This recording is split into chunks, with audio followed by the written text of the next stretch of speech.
বাংলাদেশের ব্যাংক খাত থেকে এবার এলো বড় স্বস্তির খবর।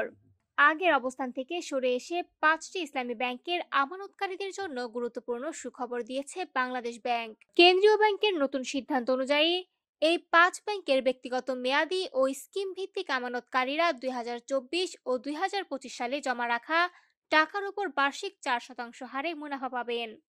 এর আগে বাংলাদেশ ব্যাংক সিদ্ধান্ত নিয়েছিল এই 2 বছরের মুনাফা পুরোপুরি হেয়ার কাট করা হবে, অর্থাৎ কোনো মুনাফা দেওয়া হবে না। তবে আমানতকারীদের ভোগান্তির বিষয়টি বিবেচনায় নিয়ে বুধবার সেই সিদ্ধান্ত পরিবর্তন করা হয়। এ সংক্রান্ত চিঠি ইতিমধ্যে সংশ্লিষ্ট ব্যাংকগুলোর প্রশাসকের কাছে পাঠিয়েছে বাংলাদেশ ব্যাংকের ব্যাংক রেজুলেশন ডিপার্টমেন্ট। যে 5টি ব্যাংক এই সিদ্ধান্তের আওতায় এসেছে সেগুলো হলো ফার্স্ট সিকিউরিটি ইসলামী ব্যাংক, গ্লোবাল ইসলামী bank, union bank, Exim bank এবং সোশ্যাল ইসলামী ব্যাংক।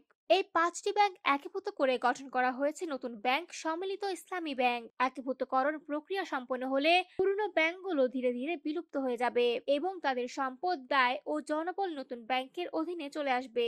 নতুন নির্দেশনা অনুযায়ী 1 জানুয়ারি 2024 থেকে 28 ডিসেম্বর 2025 পর্যন্ত সময়ের জন্য ব্যক্তিগত মেয়াদী ও স্কিম ভিত্তিক আমানতে ব্যাংক রেট অনুযায়ী একই সঙ্গে সব আমানত স্থিতি পুনঃ হিসাবায়ন করে 3 কার্যদিবসের মধ্যে সংশোধিত তথ্য বাংলাদেশ ব্যাংকে জমা দেওয়ার নির্দেশ দেওয়া হয়েছে। তবে ব্যক্তিগত মেয়াদী ও স্কিম ভিত্তিক আমানত ছাড়া অন্যান্য সব ধরনের আমানতের ক্ষেত্রে আগের সিদ্ধান্ত বহাল থাকবে।